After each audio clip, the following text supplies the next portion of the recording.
DNA मित्रों, अब हम वक्फ संपत्ति बचाने की आखिरी उम्मीद की समाप्ति का विश्लेषण करेंगे।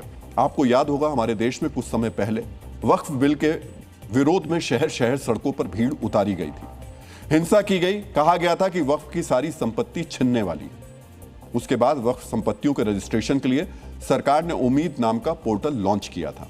इस पोर्टल पर सभी वक्फ बोर्ड्स को अपनी संपत्तियों का पंजीकरण कराना था। आज पंजीकरण का आखिरी दिन है, यानी उम्मीद की समय सीमा की समाप्ति आज ही हो रही है। उम्मीद पोर्टल पर वक्फ पंजीकरण का रिपोर्ट कार्ड क्या रहा, सबसे पहले ये देखिए और समझिए। देश के अलग अलग राज्यों में वक्फ की तकरीबन 8,72,000 संपत्तियां बताई जाती हैं। इनमें से 5,17,000 संपत्तियों के रजिस्ट्रेशन के लिए उम्मीद पोर्टल पर आवेदन किए गए थे। रजिस्ट्रेशन की डेडलाइन यानी आज की तारीख तक लगभग 2,16,000 संपत्तियों को वेरीफाई कर दिया गया। तकरीबन 2,13,000 संपत्तियों का वेरिफिकेशन अभी बाकी है। 80,000 से ज्यादा संपत्तियों का वेरिफिकेशन अभी प्रोसेस में है। लगभग 2.5 से 3.5 लाख ऐसी संपत्तियां हैं जिनके पंजीकरण के लिए पोर्टल पर आवेदन ही नहीं किया गया। यहां हम आपको बताना चाहते हैं, ये आंकड़े डेडलाइन खत्म होने से कुछ घंटे पहले के हैं। पूरे आंकड़े पोर्टल पर जानकारी अपडेट होने के बाद ही सामने आएंगे। वक्फ की जितनी संपत्तियों के पंजीकरण का आवेदन नहीं किया गया, उनका कुल भूभाग देखकर आप भी चौंक जाएंगे। पोर्टल से मिली जानकारी के आधार पर वक्फ की तकरीबन 33% संपत्तियों के लिए आवेदन नहीं किया गया है। भारत में कुल 39 लाख एकड़ जमीन पर वक्फ संपत्तियां बताई जाती हैं। इस हिसाब से तकरीबन 13 लाख एकड़ में फैली संपत्तियों के रजिस्ट्रेशन का प्रयास नहीं किया गया। यह इतनी जमीन है कि दिल्ली, मुंबई, चेन्नई और कोलकाता जैसे बड़े शहरों को मिला लिया जाए तब भी उनका भूभाग वक्फ की इस गैर रजिस्टर्ड जमीन से कम बैठेगा। अब आप सोच सकते हैं, अगर औसत अनुमान निकालें तो इतनी बड़ी संपत्ति की कीमत हजारों करोड़ों में बैठेगी। मित्रों, हमारे देश में 1 गज जमीन के लिए लोग अदालत में मुकदमा कर देते हैं, तो फिर इतनी बड़ी संपत्ति का मौका मिलने पर भी पंजीकरण की कोशिश क्यों नहीं की गई? और वो भी तब जब उम्मीद पोर्टल पर रजिस्ट्रेशन के लिए 6 महीने का वक्त दिया गया था। इसी वजह से कुछ गंभीर सवाल उठते हैं। क्या इन संपत्तियों का रजिस्ट्रेशन ना करने की वजह दस्तावेज हैं?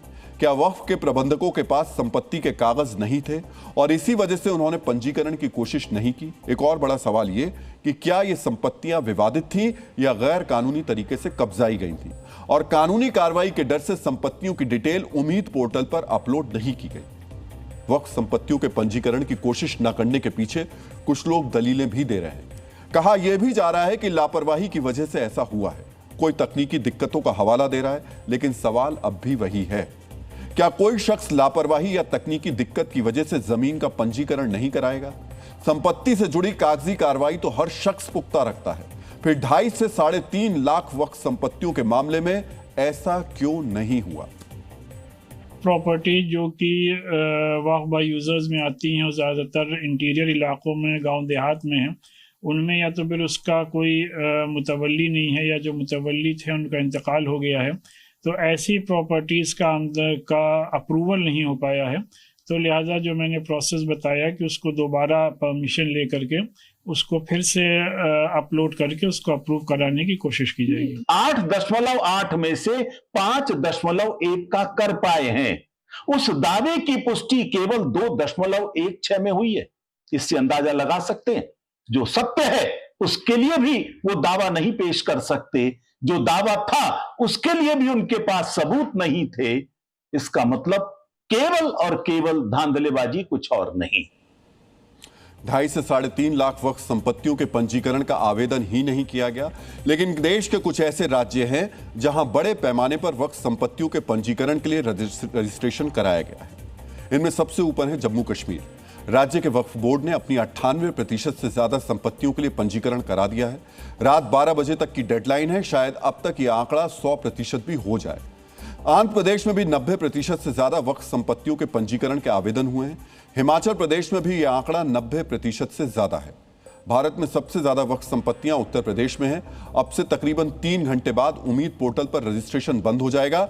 इसी वजह से उत्तर प्रदेश में भी वक्फ संपत्ति के पंजीकरण के लिए लोग लगातार कोशिशें कर रहे हैं। ऐन वक्त पर काम करना हमारे समाज की पुरानी आदत है, तो हमने इन लोगों से पूछ लिया, क्या 6 महीने कम पड़ गए थे जो अब पंजीकरण के लिए भागदौड़ की जा रही है?